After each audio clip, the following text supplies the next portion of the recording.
ഇത് കണ്ടോ, ഇതിൻ്റെ തറവാട് വീടാണേ. ഇപ്പോൾ ഇവിടെ ആരുമില്ല, കുറേ നല്ല ഓർമ്മകൾ മാത്രമേ ഉള്ളൂ. അച്ഛനും അച്ഛമ്മയും കൊച്ചച്ഛന്മാരും കുഞ്ഞമ്മമാരും കുട്ടികളും എല്ലാവരും ഒരുമിച്ച് ഈ കുഞ്ഞു വീട്ടിലായിരുന്നു കേട്ടോ താമസം. പിന്നെ എല്ലാവരും ജോലി കിട്ടി പല വഴിക്ക് പിരിഞ്ഞു.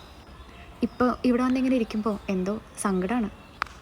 അച്ഛൻ പോയതോടെ ഇത് പിന്നെ പൂട്ടിയിടലായി. ഇതാണ് കേട്ടോ അറ.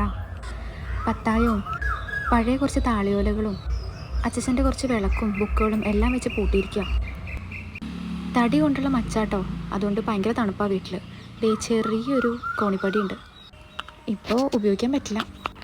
ഇതാണ് അടുക്കള, ഏത് നിമിഷം വേണേലും പൊട്ടിപ്പൊളിഞ്ഞ് വീഴും. കിണറിലെ വെള്ളമൊക്കെ നാശമായിരിക്കുക കേട്ടോ.